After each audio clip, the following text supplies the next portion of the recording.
এখন যে খাবারটা আমি হাত দিয়ে উঠাচ্ছি এটা হচ্ছে চিকেন চিজ পাস্তা। আর এর সাথে আমি খিচুড়ির একটা প্লেটার নিয়েছিলাম। এটা ছিল তান্দুরি চিকেনের খিচুড়ি প্লেটার। এটার দাম ছিল 320 টাকা, পাস্তাটার দাম ছিল 350 টাকা। তো এখন বলি এই খাবারটা খাওয়ার একটা রহস্যের কথা। রহস্যটা হচ্ছে গুলিস্তান। গুলিস্তানের মতো জায়গায় এই রেস্টুরেন্টটা অবস্থিত। তো চলেন এটার লোকেশনটা আপনাদের একটু বলে দিই। এটার লোকেশনটা হচ্ছে একদম বঙ্গভবনের অপোজিট, অর্থাৎ গুলিস্তানে বঙ্গভবনের উল্টো পাশে অবস্থিত শহীদ মতিউর রহমান পার্কের 1 নম্বর যে গেটটা আছে সেই গেটটা দিয়ে প্রবেশ করলে আপনি এই ইন্ডিয়ান হান্ডি নামক রেস্টুরেন্টটা পেয়ে যাবেন। অনেকদিন যাবতই অফিসে যাওয়ার সময় গুলিস্তানের এই রেস্টুরেন্টটা চোখে পড়তেছিল, আর প্রায়ই ভাবতাম যে আজ যাব কাল যাব, তবে যাব করে কাজের চাপে আর যাওয়া হচ্ছিল না। তবে সেদিন রাতে বাহির থেকে এটা লাইটিং টাইটিং দেখে আমি চিন্তা করলাম যে না, আজকে এটা অবশ্যই যাব। তবে গুলিস্তানের এই পার্কে এই রেস্টুরেন্টটা কিরকম হবে তা নিয়ে আমার একটু ভিতরে সংশয় ছিল। যাই হোক, ভিতরে ঢুকতে কিন্তু আপনাদের 10 টাকা করে টিকিট ক্রয় করা লাগবে।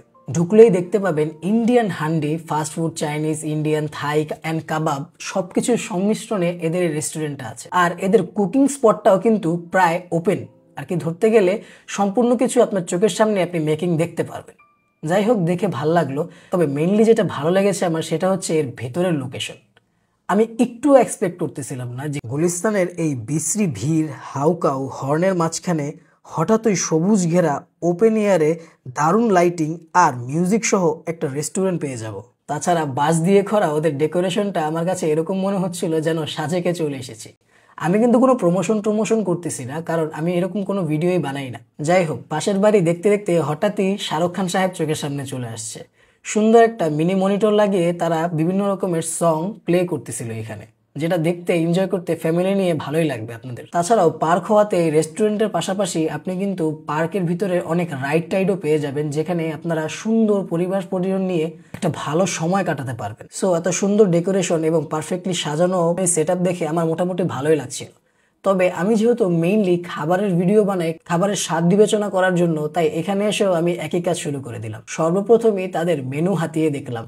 তাদের মেনুর মধ্যে অনেক আইটেম ছিল, মেইনলি হচ্ছে ইন্ডিয়ান আইটেম, স্ন্যাক আইটেম, তারপরে বাংলা হিসাবে আপনি ফুচকা টুচকা পেয়ে যাবেন এবং চাইনিজ রাইস প্লেটারও পাবেন। মেনু হাতে নিয়ে প্রথমে মনে হলো দামটা একটু বেশি মনে হচ্ছে, তাই রিস্ক না নিয়ে স্টাফকে জিজ্ঞেস করলাম, ভাই সবচেয়ে ভালো আইটেম কোনটা? সেখানেরই এক স্টাফ ভাই বলল তাদের তান্দুরি চিকেন খিচুড়ি আর চিকেন বেক পাস্তা নাকি অনেক বেস্ট সেলিং। ঠিক আছে, তাই অর্ডার করে দিলাম। এবং আরেকটা বিষয়, তাদের এখানে কিন্তু পে ফার্স্ট। তো প্রায় 15 মিনিট অপেক্ষা করার পর চলে আসলো তাদের ওভেন বেক পাস্তা, সাথে ছিল মেয়ো এবং চিলি সস। চেহারাটা কিন্তু মারাত্মক লাগতেছিল দেখতে। আর পাস্তা দেওয়ার ঠিক একটু পরেই তারা আমাকে খিচুড়িটা সার্ভ করলো। আর খিচুড়ির লুকটাও মাশাল্লাহ দারুণ, আর কি এত জমকালো ঠমকালো একটা লুক যা দেখে সাথে সাথে খেতে ইচ্ছে করতেছিল।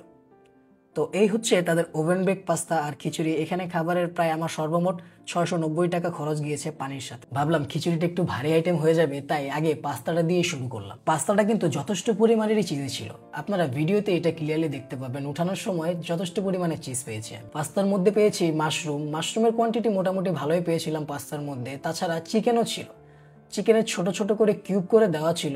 তো 350 টাকার এই ওভেন বেক পাস্তার টেস্টটা দেখি কেমন। আর এটার স্বাদ যদি আমি আপনাকে এক্সপ্লেন করি, এটার স্বাদটা একটু টকটক লেগেছে, যা আমার কাছে মনে হয়েছে যে মেবি টমেটোর সসটা তারা একটু বেশি পরিমাণে দিয়ে দিয়েছিল এই ওভেন বেক পাস্তাটার মধ্যে। যাই হোক, পাস্তাটা খেতে কিন্তু ততটা খারাপ না। এবার আমি তাদের দেওয়া মেয়ো আর চিলি সস দিয়ে পাস্তাটা ট্রাই করব। তো প্রথমত আমি একটু চিলি সস নিয়ে নিলাম। এটা দিয়ে মাখিয়ে পাস্তাটা ট্রাই করে দেখি যে আসলে পাস্তাটার টেস্টটা চিলি সসের সাথে কেমন লাগে। আর হ্যাঁ, অবশ্যই চিলি সসের সাথে এটা কিন্তু খেতে ভালোই লাগতেছিল। তো এবার মেয়োনিজ দিয়ে টেস্ট করার পালা। মেয়োনিজ দিয়ে ভালো মতো মাখিয়ে আমি বাইটটা নিলাম। আর মেয়োনিজ দিয়ে এটার স্বাদ আমার চিলি সস থেকেও ভালো লেগেছে। তবে সাথে সাথে খেতে খেতে আমি আর একটা ছোট লোকের মতো কাজ করে বসলাম। চেক করলাম যে কোয়ান্টিটি কিরকম। প্লেটটা কিন্তু ততটা বড় না। এবার খিচুড়ির পালা। পাস্তাকে সাইডে চাপিয়ে খিচুড়িটা নিলাম। খিচুড়ির সাথে তারা সালাদ হিসাবে দিয়েছিল টমেটো, শসা, মরিচ, পেঁয়াজ আর লেবু। আর যে খিচুড়ি তারা দিছে ভাই, খিচুড়িটা মেনলি খুব সুন্দর মতো ডেকোরেশন করে দিছে, উপরে বেরেস্তা টেরেস্তা দিয়ে দিছে। আর ভেতরে আলাম আলাম মরিচ দেখতে পাচ্ছিলাম, ধনেপাতা দেখতে পাচ্ছিলাম। সো ফার্স্ট বাইট নেই, তবে ফার্স্ট বাইট নিয়ে এমন একটা হতাশ হয়ে গেছে। খিচুড়িটা লবণ কম ছিল, যা ভালো পরিমাণে লবণ কম ছিল। এক বাইট টমেটোর কামড় নিয়ে একটু মুখটা রিফ্রেশ করে নিলাম, তারপর আবার এক বাইট নিয়ে ট্রাই করলাম। না, খিচুড়িটা অবভিয়াসলি একটু লবণ কম ছিল। যাই হোক, এই খিচুড়ির মেইন আকর্ষণ যেটা তান্দুরি চিকেন। তান্দুরি চিকেনের ফার্স্ট বাইট নিয়ে যা বুঝলাম, তান্দুরি চিকেনে তান্দুরির কোনো স্মেল নেই। আর এখানে ঘটে গেছে আরেক কাণ্ড, তারা চিকেন তান্দুরিতে উপর দিয়ে যে টমেটো সসটা দিয়েছিল তা খুব বাজেভাবে পুড়ে গেছিল, যার একটা বাজে স্মেল আসতেছিল। তবে চিকেনটা ভিতর থেকে কিন্তু ওয়েল কুক ছিল, অর্থাৎ ভিতর থেকে চিকেন পুড়ে টুরে যায়নি, চিকেনের ভিতরে সবকিছু ঠিকই ছিল। তো যেই খাবারের যেই নাম সেই খাবারের সেই কাম, চিকেন দিয়ে আমি খিচুড়ি দিয়ে এবার ট্রাই করব। তাই এবার চিকেন দিয়ে খিচুড়ি দিয়ে ট্রাই করলাম, সাথে এক টুকরো শসাও নিয়েছিলাম। আর আমার টেস্ট বাড অনুযায়ী যদি এটার টেস্টকে আমি ডিসক্রাইব করি, টমেটো দিয়ে চিকেনটাকে পুড়ে তারা তান্দুরি চিকেনটা যে বানিয়েছিল শুধু এটার টেস্টই পাচ্ছিলাম, খিচুড়ির কোনো টেস্টই পাচ্ছিলাম না। খিচুড়ি যেটা বললাম যে লবণ হয়নি খিচুড়িতে, এবং খিচুড়ির মধ্যে যে ডালের ঘ্রাণ সেটাও ছিল না। সো এই তান্দুরি চিকেনের কম্বিনেশন খিচুড়ির সাথে একদম ভোগাস লেগেছে আমার কাছে। আর খাবার শেষ করতেও বিড়ম্বনায় পড়েছিলাম, কারণ চিকেনের উপরের পিসটা এতটাই জ্বালিয়ে ফেলেছিল যা খাওয়ার যোগ্য না, একদম তিতা লাগতেছিল। সো ফ্র্যাঙ্কলি স্পিকিং, যদি সোজা কথা বলি, লোকেশন গুলিস্তানের মতো জায়গার মাঝখানে খুবই ভালো, ইন্টেরিয়র যা সাজাইছে আর কি, ওরা খুবই ভালো সাজাইছে। বাট খাবারের মান আমি বলবো ওভার প্রাইসই, খাবার যথেষ্ট পরিমাণের ওভার প্রাইস। তো যারা আসবেন তারা আসলে হয়তো ওই জায়গায় পাস্তা টাস্তা বা নর্মাল স্ন্যাক্স যেগুলো আর দিতে পারেন যদি আপনাদের প্রাইসে ভালো লাগে। আদারওয়াইজ লোকেশন খারাপ না, যথেষ্ট পরিমাণে ভালো একটা লোকেশন। গুলিস্তানের মতো একটা জায়গা, অবশ্যই এই জায়গায় এসে মনে করেন মোটামুটি টাইম স্পেন্ড করতে পারেন 10 টাকা দিয়ে ঢুকে। তো আজকের ভিডিও এইটুকুই। যদি ভিডিওটি ভালো লেগে থাকে তাহলে অবশ্যই আমার চ্যানেলটা একটু সাবস্ক্রাইব করে দিবেন। আর আমি চেষ্টা করব আপনাদের কাছে নির্দ্বিধায় যেই খাবারের যেই স্বাদ সেটাই তুলে ধরার, কারণ এখানে আমি কোনো পেড রিভিউ করি না। একজন নর্মাল কাস্টমার হিসেবে আমার কষ্টের টাকা দিয়ে আমি যেটা কিনে খাই সেটারই স্বাদ এবং মান আমি আপনাদের কাছে তুলে ধরি, যাতে আপনারাও আপনাদের কষ্টের টাকা দিয়ে ভালো খাবার খান, ভালো জায়গায় যান। তো আগামী ভিডিওর আসার আগ পর্যন্ত শুধু এটাই বলতে চাই, যেখানেই খাবার সেখানেই উৎপাদ। দাদা দিম ওরে না, এই পোলাও ভাত বেশি খাইয়ে লাভ আছে, মাংস দেন, মাংস দেন। বাজান আগে প্লেটের গুলি শেষ করো,